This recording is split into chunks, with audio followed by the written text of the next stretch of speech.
Enough is enough. ఎంతసేపు ఇక్కడ wait చేస్తాం మనం? అయినా అసలు తను వేరే వాళ్ళ ప్రాజెక్ట్ కాపీ చేసుకుని సబ్మిట్ చేసిందంట. ఇప్పుడు వచ్చి నాకు కనిపిస్తుంది, నన్ను హెరాస్ చేస్తుంది. నేను వెళ్ళి అడుగుతాను. ఆగు, లిసన్ టు మీ. ఎక్కడున్నావు నువ్వు? నవ్వుతావు, ఏడుస్తావు, కనిపిస్తావు, భయపెడతావు. ఇప్పుడు రా నా ముందరికి. ప్రిన్సిపల్ మ్యామ్ నీ గురించి అంతా చెప్పారు. నువ్వు ప్రాజెక్ట్ కాపీ చేసావట కదా. నువ్వు ఒక చీటర్వి. నువ్వు చీటర్వి. You are a cheater. ఎవరినే చీటర్ అంటున్నావు? నేను చీటింగ్ చేయలేదు. నేను మెరిటోరియస్ స్టూడెంటే. నేను టాపర్ని. నేనంతా చీటింగ్ చేస్తాను. ఎంతో కష్టపడి నేను ప్రాజెక్ట్ తయారు చేస్తే నాకు తెలియకుండా ఎవరైనా ప్రాజెక్ట్ కి మార్చేశారు.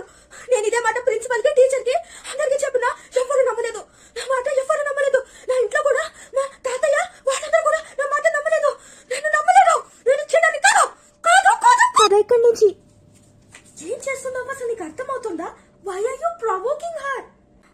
ఏమోనే, కోపంలో అలా చేశాను. బట్ ఇప్పుడు ఎలానే?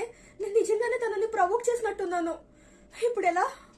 నాకు ఇందాక వరకు అనిపించింది కొంచెం టైం ఉందని. But I think we need to solve this problem now.